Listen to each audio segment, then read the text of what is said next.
खुलुमबाय दैमारि बड' निउसनिफ्राय गोजोन फुंबिलिनि बयनिसिमबो गाहाम हामग्लायनायखौ जासिहरनायजों लोगोसे दिनै गोदान भिडिअ लानानै फैलायबाय। नोंथांमोना भिडिअखौ जोबजासिम नायगोन होनना मिजिंथियो। फैदो दानिया खौरांफोरखौ खोनासंदिनि। थांनाय मैयानि फुंबिलि समाव क'क्राझार जिल्लानि टेङापारा सिङाव थानाय हेलिना आरो गायदे जिएनएम फरायसालिनि फरायसुलिफोरा प्रिन्सिपाल आइसिनि सायाव रां जाख्ल'नाय आरो ओंथि गैयै सोदोब बाहायनायनि गोख्रों अजद होदोंमोन। मैया फुंबिलिनि समावनो बिटिसिनि मावफुं सोद्रोमा विल्सन हासदाया हेलिना आरो गायदे जिएनएम फरायसालियाव थांनानै बेफोर अजद होनायफोरनि फारसे नायबिजिरहैदोंमोन। दा बेनि सायावनो बिटिसिनि गाहाय मावफुं सोद्रोमा बिथां प्रमद बर'आ हेलिना आरो गायदे जिएनएम फरायसालिनि प्रिन्सिपाल आइसि रुनजु मुदाय गहायनि बेरेखा थार खोथाखौ नायबिजिरनो थाखाय बिटिसिनि प्रिन्सिपाल सेक्रेटारिखौ गोख्रों बिथोन होदों। साननैसोनि सिगां नेपाल हादोरनि राजथावनि काठमान्डुआव सेफ चेम्पियनशिपआ जानानै थाङो। बे चेम्पियनशिप खेलायावनो भारतनि जानानै सानै बर' गेलेगिरि मनबिर बसुमतारी आरो गोगोमसार गयारिया गेलेनो खाबु मोनदोंमोन। भारत हादोरा बे सेफ चेम्पियनशिप खेलायाव पाकिस्तान हादरनि हेंथायै गेलेनानै 3-0 स्करजों पाकिस्तान हादरखौ फेजेननो हादोंमोन। दा भारतनि जोलुर हानजानि आन्डार-19 गेलेगिरि मनबिर बसुमतारीया गावनि आंगो जायगा गसाइगावआव सफैबाय। बिथाङा सफैनाय लोगो लोगोनो गासैबो ओनसोलनि रायजोफोरा बिथांखौ रंजा बाजा आरो गोग्गानायजों लोगोसे दुंब्रुद बिखायै बरायो। मख'नो गोनांदि बिथां मनबिर बसुमतारीया भारत हानजानि जानानै डिफेन्डाराव गेलेनो खाबु मोनदोंमोन आरो जोबथा फाइनाल खेलायावबो गेलेनो खाबु मोननायसै। आथिखालाव बिटिसिखौ दैदेननाय इउपिपिएल सोरखारखौ बिटिसि हालामनि रायजोफोरा गोबां मोजां मोननायखौ फोरमायनाय सिगांनि समावनो नुबोनो मोनदोंमोन। नाथाय बेनि बेलायाव इउपिपिएल दैदेननाय सोरखारखौ गोबां जायगा आरो समफोराव रायजोफोरा सोंखारिनाय आरो खुद्रिनाय बायदि हाबाफारिखौ नुनो मोनदों। थिग बेबादिनो गोदानै दाजानाय तामुलपुर जिल्लानि सिङाव थानाय नागापुर ओनसोलनि गोबां रायजोफोरखौ इउपिपिएल सोरखारनि सायाव खुद्रिसारनायखौ नुनो मोनदों। थांनाय 3 बोसोर इउपिपिएल सोरखारा नागापुराव थानाय रायजोफोरनो मोनसेबो सोरखारारि अनसुंथाइ होआखै। बेखायनो नागापुर ओनसोलनि रेगे-रेगां भिअ बेन्दोंनि सिङाव थानाय सेल्फ हेल्प ग्रुपनि आइजोफोरा लोगोसेयै खौसे जानानै ओनसोलाव थानाय जेंनाफोरखौ सुस्रांना होनो थाखाय बिटिसि सोरखारनिसिम खावलायहरदों। बिथांमोना खौरां बिजोङाव बुंनाय बादिब्ला दिनैसिम नागापुर ओनसोलाव मोनसेबो सोरखारारि अनसुंथाइ फैयाखै। बे ओनसोलनि लामा, दालां आरो फरायसालिफोरखौ नायसनफिननो थाखाय सोरखारनि रावबो दैदेनगिरिया फैयाखै। नाथाय बिसायख'थिनि समावल'सो भट बिनो फैनो हायो।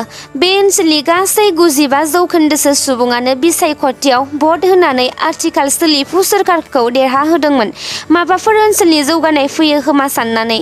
नाथाय बेफोरनि उल्थासो नुबाय होनना आइजोफोरा बुङो। बेखायनो बिथांमोना सोरखारनि फारसे खुद्रिसारनायखौ दिन्थिफुंनानै सोलिफु बिटिसि सोरखारनिसिम माखासे दाबिफोर खालामदों।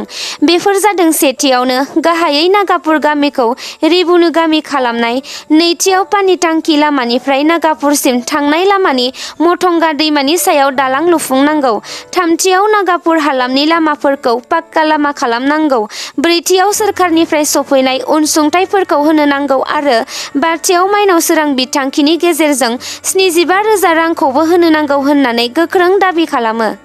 थारैनो बर' हारिनि सिख्लाफोरा मा जामारखो?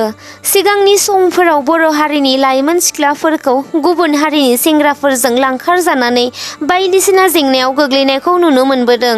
माब्लाबा गुबुन रायजोआव जर जुलुमै फानजानाय आरो माब्लाबा सिथारजानाय। थेवब्लाबो माखासे बर' लाइमोन सिख्लाफोरा बेफोरबायदि खामानिनिफ्राय जानगाराव थानायखौ नुनो मोनाखै। फिन बेबायदिनो सानै उन्दै 14 आरो 19 बोसोर बैसोनि बर' सिख्लाफोरखौ गुबुन रायजोनि सेंग्राफोरा लांखारनो नाजादोंमोन। क'क्राझार रेल स्टेशनाव सानै बर' सिख्लाफोरा रैखा मोननो हादों आरो दुथां सानै सुबुंफोरखौ क'क्राझार दुलाराय बर' फरायसा आफादनि मददाव क'क्राझार पुलिस बिफाना हमनो हायो। सानै दुथां सुबुंफोरनि मुङा जादों सिराज आली आरो इपितुं अबुं। खौरां बिजोंनिफ्राय मिन्थिनो मोननाय बादिब्ला दुथां सुबुंफोरा बिसोर सानै सिख्लाखौ सोनाब रायजो फारसे लांनो नागिरदोंमोन होनना मिन्थिनो मोनदों। मैया माहारिनि बिफा महात्मा गान्धीनि 154नि जोनोम सानखौ क'क्राझार मिउनिसिपेल बर्डनि बानजायनायाव मैया 2 अक्ट'बर सानखालि क'क्राझार नोगोरनि साखाथियाव थानाय महात्मा गान्धी पार्कआव फालिनाय जायो। मख'नो गोनांदि बे हाबाफारियाव बिटिसिनि गाहाय मावफुं सोद्रोमा प्रमद बर', इएम रनजित बसुमतारी, इएम रेवरेवा नार्जिहारि आरो माखासे दैदेनगिरिफोरा बाहागो लादोंमोन।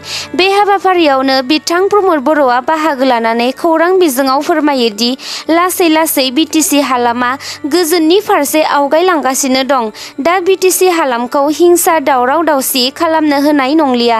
बयबो माहारिनि बिफा महात्मा गान्धीनि सानथौफोरखौ लानानै गावनि आखल आखुखौ दानांगौ आरो अरायबो सैथोनि लामाजों आवगायलांनांगौ होननानै बिथाङा बुंदों। लोगोसे बिथाङा बुंबावो दि हिंसाया समाजखौ धंस खालामो, अहिंसाया समाजखौ खौसेयै लाखियो। बेबादि मोजां खोथाखौ माहारिनि बिफाया बयनिबो सिगाङाव बुंनानै थांबाय आरो बयबो अहिंसानि लामाजों थांनो सिगांबोदो। बे बाथ्राफोरनि थाखाय बिथां प्रमद बर'आ माहारिनि बिफा महात्मा गान्धीखौ साबायखर बावहरदों आरो बयबो फैबाय थानाय समाव अहिंसानि लामाजों आवगायलांनो नाजानांगौ होननानै बिथाङा बुंबावदों। आरोबाव लोगोसे बिथाङा मैयानि बे हाबाफारिजों लोब्बा लानानैनो बिटिसि हालामनि थाखाय माखासे गोजोनथाव बिथांखिफोर फोसावनानै होदों। बे बिखान्थिफोरानो जादों सेथियाव रायजो राजाफोरनि हानि जेंनाखौ सुस्रांनो मिशन बैसोमुथि मुंनि वेब पर्टेलखौ बेखेवनानै होबाय। नैथियाव क'क्राझार आरो बाक्सा जिल्लायाव गंनै बिन'द ब्रह्म स्पर्टस एकाडेमिखौ लुफुंगोन। थामथियाव सा 100 गेलेगिरिफोरनो सासेयाव 1 लाख राङारि बड'लेण्ड स्पर्टस एक्सेलेन्स एवार्ड होगोन। ब्रैथियाव आरअ'जि निर्मल बिटिआर मिशननि सिङाव गोर्बोआव थानाय समाव देहायारि जेंनायाव गोग्लैनाय आइजोफोरखौ सिनायथिनानै मदद होनो आइ अनसाय बिथांखि हाबाफारिखौ बेखेवगोन। बाथियाव सेल्क' फाउन्डेसनजों जानाय एमअइउनि बाहागो बायदियै बिटिआरआव थानाय 500निबो बांसिन देहा सावस्रि सेन्टारनि हाबाफारिखौ जौगाखांनायाव हेफाजाब होगोन। दथियाव बड'लेण्ड केन्सार केयार ट्रास्टनि गेजेरजों बिटिआरआव थानाय केन्सार बेरामि आरो बेनि नखरफोरनो मदद होगोन। स्निथियाव बिटिआरआव गोख्रोङैनो मोननै बड'लेण्ड रुरेल इन्डास्ट्रिज सेन्टारखौ लुफुंगोन।